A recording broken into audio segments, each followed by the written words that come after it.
2024 లేదా 25లో డిగ్రీ లేదా బీటెక్ చదివారా? సాఫ్ట్‌వేర్ జాబ్ కోసం ఎదురు చూస్తున్నారా? అయితే కోడ్‌జ్ఞాన్ 100 డేస్ కోర్సులో చేరండి. జాబ్ సాధించండి. నమస్కారం డాక్టర్ జీపీఆర్ కృష్ణ గారు. నమస్తే వెంకట్ గారు.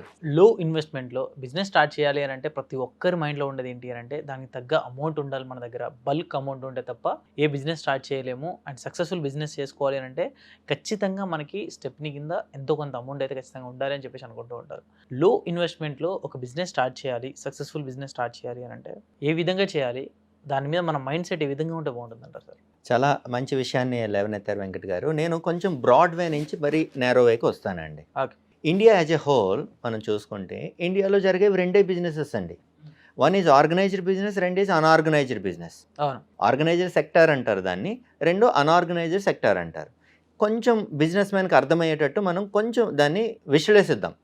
ఆర్గనైజ్డ్ బిజినెస్ అంటే సింపుల్ అండి, అందరూ కన్ఫ్యూజ్ అవుతుంటారు. కానీ వెరీ సింపుల్ ఏంటంటే స్ట్రక్చర్డ్ వేలో వెళ్తున్న బిజినెస్ని ఆర్గనైజ్డ్ బిజినెస్ అంటారు అంతే. అంటే ఒక ఫ్యాక్టరీ పెట్టుకుంటే ఆ ఫ్యాక్టరీకి పర్మిషన్స్ మనం ఏవైతే తీసుకుంటామో, లేబర్ డిపార్ట్మెంట్ నుంచి పర్మిషన్ తీసుకుంటాము, జిఎస్టీ నుంచి తీసుకుంటాము, తర్వాత ఫ్యాక్టరీస్ నుంచి తీసుకుంటాము, రిజిస్టర్ ఆఫ్ కంపెనీ, అంటే అలా పర్మిషన్స్ తీసుకొని పక్కాగా ప్రాపర్గా ఆన్ రోల్ ఎంప్లాయ్మెంట్స్ని రిక్రూట్ చేసుకొని ఏదైతే బిజినెస్ ఎస్టాబ్లిష్ అవుతుందో ఈ బిజినెస్ అంతటినీ కూడా ఆర్గనైజ్డ్ సెక్టర్ అంటారు. ఓకే. అటు oil, gas, refineries, process industries, transport industries ఇవన్నీ కూడా దీంట్లో వచ్చేస్తాయి అన్నమాట. రెండు, ఇండియాలో ఇంకొకటి ఉంది అన్ఆర్గనైజ్డ్ బిజినెస్. అంటే ఏదైతే ప్రాపర్గా పర్మిషన్స్ తీసుకోకుండా కూడా రన్ అవుతుందో వీటన్నిటిని అన్ఆర్గనైజ్డ్ సెక్టర్ అంటారండి.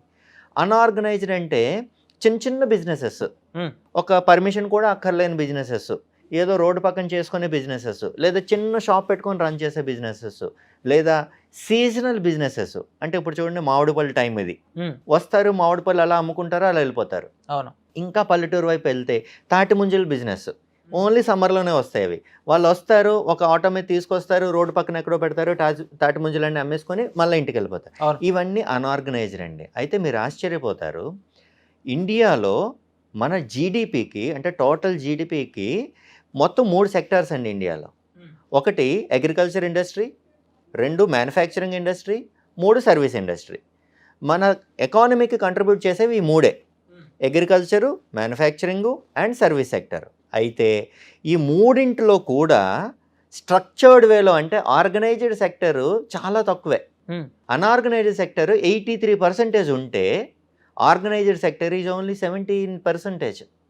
ప్లస్ అన్ఆర్గనైజ్డ్ సెక్టర్ అంటే ఏ పర్మిషన్స్ ఉండవు, రిజిస్ట్రేషన్స్ ఉండవు, జిఎస్టీలు ఉండవు, ట్యాక్స్లు ఉండవు, ఏమీ ఉండవు, షాప్ ఉండదు, ఇల్లు ఉండదు, ఏమి ఉండదు. అంతా అంటే అలాంటి అన్ఆర్గనైజ్డ్ సెక్టర్ కూడా ఇండియాలో 50% జీడిపికి కంట్రిబ్యూట్ చేస్తుంది, తెలుసా? సో 50% జీడిపికి కంట్రిబ్యూట్ చేసిన అన్ఆర్గనైజ్డ్ సెక్టర్ని గవర్నమెంట్ అస్సలు విస్మరించట్లేదండి.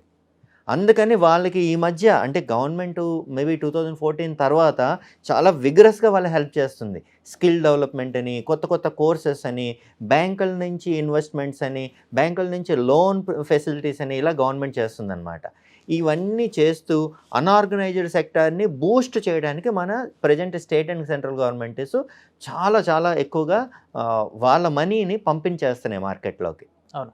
అయితే అన్ఆర్గనైజ్డ్ సెక్టర్లో కూడా ఇన్వెస్ట్మెంట్ ఉండేవి ఒక చాలా ఉన్నాయి. అంటే 1 లక్ష రూపాయలు, 2 లక్షలు, 3 లక్షలు ఇన్వెస్ట్మెంట్ ఉండేవి చాలా ఉన్నాయి. కానీ నేను ఈరోజు సుమన్ టీవీ ప్రేక్షకులకు చెప్పాలనుకుంటుంది, జీరో అంటే అబ్సల్యూట్ జీరో ఇన్వెస్ట్మెంట్ అండి. అబ్సల్యూట్ జీరో ఇన్వెస్ట్మెంట్ గురించి నేను మాట్లాడదాం అనుకుంటున్నాను.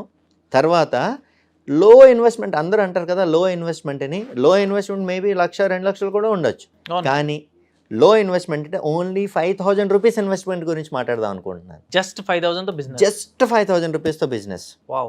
జీరో ఇన్వెస్ట్మెంట్తోని ఆల్మోస్ట్ నెలకి 40 నుంచి 50 వేలు సంపాదించే ఒక 4-5 బిజినెస్ గురించి చెప్తాను.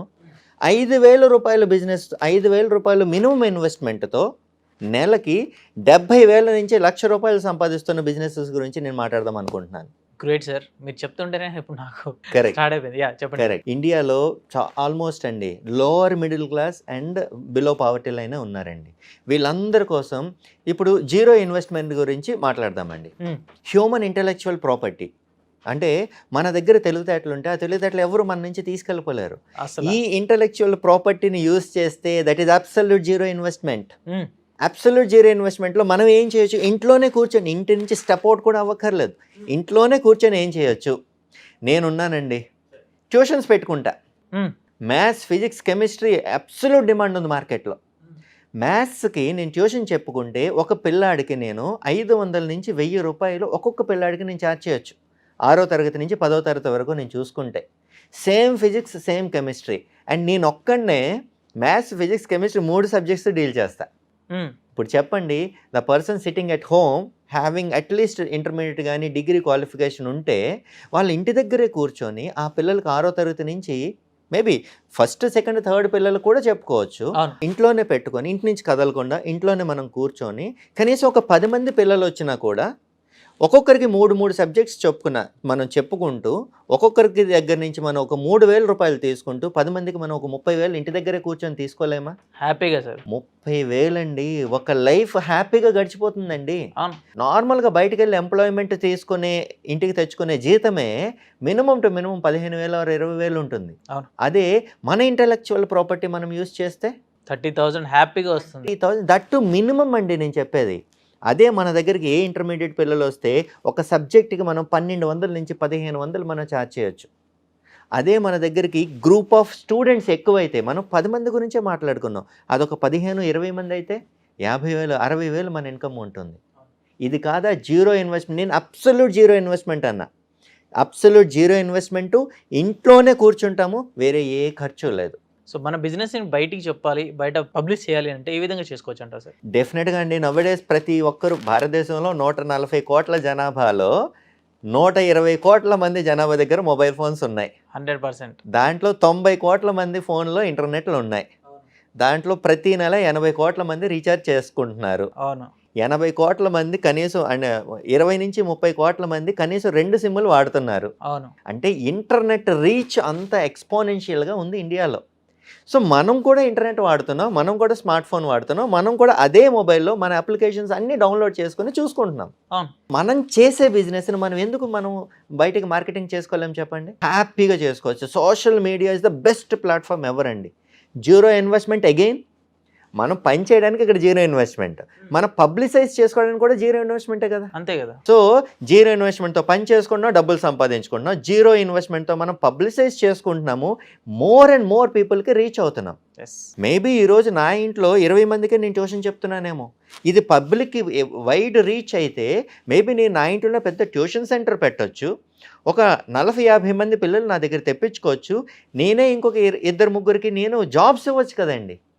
సో సోషల్ మీడియాని, ఇంటర్నెట్ని, స్మార్ట్ ఫోన్ని ప్రాపర్గా యూజ్ చేయడం ప్రాపర్ అక్కర్లేదండి, 10% యూజ్ చేయడం తెలిసినా కూడా మనం ఇంట్లో ఏం చేస్తున్నామో అది ప్రపంచం మొత్తానికి తెలుస్తుంది. సార్ చాలా మంది వరకు ఒక బిజినెస్ కోచ్, ఒక బిజినెస్ గైడ్ చేసేవారు ఎవరైనా ఒకరు కావాలి అని చెప్పేసి ఎంతోమంది ఎదురు చూస్తూ ఉంటారండి. కొంతమంది ఏంటి అంటే ఎక్కడ ఇన్వెస్ట్ చేయాలి, ఎంత ఇన్వెస్ట్ చేయాలి, ఎలా ఇన్వెస్ట్ చేస్తే ఒక సక్సెస్ఫుల్ బిజినెస్ అనేది ఉంటుంది అని, దానికి తగ్గ ఇన్కమ్ కూడా మనకు రిటర్న్ వస్తుంది అని తెలియక ఎంతోమంది రకరకాల బిజినెస్లో పెట్టేసి అది ఫెయిల్యూర్ అయిపోయి ప్రాబ్లమ్స్ ఫేస్ చేసే వాళ్ళు ఎంతోమంది ఉంటారు. ఇంకొన్ని బిజినెస్ ఏంటి అని అంటే 100% సక్సెస్, ఇంకా సూపర్గా ఉంది, చాలా బాగా రన్ అవుతుంది అనుకునే వాళ్ళు కూడా టక్మని పడిపోతూ ఉంటారండి. ఇలాంటి వాళ్ళకి ఒక మెంటర్, ఒక గైడ్ కావాలి అని చెప్పి ఎదురు చూస్తున్న వాళ్ళు ఎంతోమంది ఉంటారు. ఇటువంటి వాళ్ళు మిమ్మల్ని అప్రోచ్ అవ్వాలంటే ఏ విధంగా వచ్చి అంటారు సార్? డెఫినెట్గా వెంకట్ గారు, స్క్రీన్ మీద కనిపించిన ఈ నెంబర్కి వాళ్ళు అప్రోచ్ అయితే మా టీం వాళ్ళకి కాంటాక్ట్ చేస్తుంది.